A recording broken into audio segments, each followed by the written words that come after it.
On va rejoindre José Cloutier au plateau Banque Nationale. Merci. Que deviennent nos patients, petits et grands, que l'on reçoit chaque année ici au Téléthon du CHUS? Bien, c'est avec bonheur. Je suis très heureuse ce soir de prendre des nouvelles de la petite Laurence. Allô, Laurence? Allô? Comment ça va? Hein?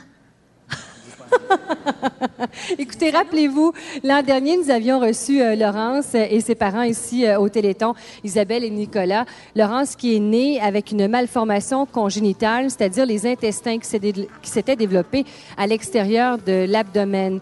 Au moment où elle était de passage ici au Téléthon l'an dernier, elle n'avait jamais encore fait un dodo à la maison. Alors, on était juste avant Noël et ce que l'on s'était souhaité finalement comme cadeau de Noël, c'est qu'elle fasse un premier dodo à la maison juste avant les fêtes. Écoute, c'est un rêve finalement, c'est un souhait qui s'est réalisé. C'est un cadeau qu'on se sera offert finalement. Bien oui, Laurence, elle a fait son premier dodo à la maison le 22 décembre.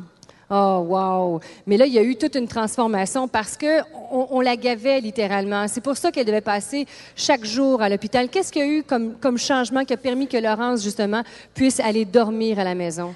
Bien, ce qu'on attendait, c'est ceci. C'est les pompes qu'on a...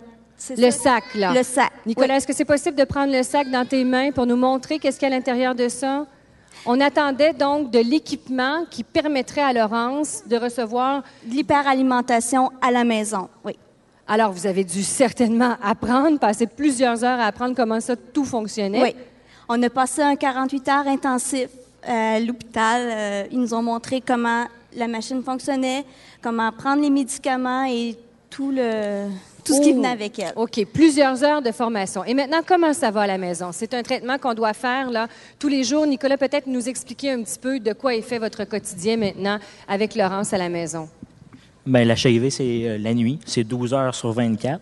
Fait qu'on a peut-être une demi-heure de préparation avant de y donner là, pour de 7 heures le soir à 7 heures le matin. Maman, oui, maman, ça va bien, hein? Elle est en pleine forme. Je me souviens l'an dernier, Dr Lafrenet, elle était toute passive, Laurence. Hein? Elle était là, mais un petit souffle. Là, aujourd'hui, regardez, on la voit pleine de vie. Toute une évolution, là. On pourrait la laisser marcher, d'ailleurs, vous montrer qu'elle est quelque chose. Certainement. Et voilà. Regardez-la. C'est incroyable. Oh oui. Elle est contente, hein?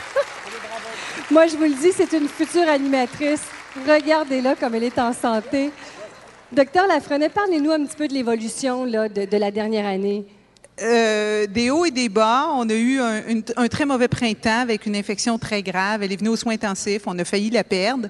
Mais après ça, je dois avouer que ça a bien été. À part des infections dont on a un peu de misère à s'occuper, je dois avouer qu'elle va merveilleusement bien. Comme vous pouvez la voir, si toutefois vous la regardez aller. Elle s'avance, elle prend contact avec le public. Elle est chez elle ici, là. C'est une grande sociable. C'est ça. Donc, les parents font un travail franchement extraordinaire. Mais, des hauts et des bas, on le dit, hein. Quand on est prêt, les médecins vous ont dit, écoutez, on risque de la perdre. Oui, ça a donné durant la semaine de relâche là, que Dr Lafrenet avait passé la nuit au chevet de Laurence pour le matin nous dire que, regardez, maximum 24 heures, on ne sait même pas si ça va passer la journée. Ça a été un choc. Un choc, vous dites? Mais Laurence... Mais là, regardez aujourd'hui. C'est ça, c'est exactement. Elle a combattu très fort et on est très fiers d'elle. Bien, bonne chance. Derrière la médecine et les tubes et tout, il y a 2 extraordinaires parents. Je ne sais pas si vous avez idée du travail. Ces parents-là travaillent à temps plein, tout le temps, à la maison pour Laurence. Et si elle est belle comme ça, c'est papa et maman, beaucoup plus que nous. Ils méritent, à eux deux, une énorme main d'applaudissements. Ah, merveilleux, ils ont fait. Merveilleux. Chapeau, bravo pour ce courage. Et évidemment, beaucoup de bonheur. Je pense qu'elle savoure vraiment ces instants-là. Petite chouette. Merci beaucoup à vous pour votre deuxième présence au Téléthon. C'est toujours évidemment apprécié et bonne chance et surtout de la santé pour Laurence.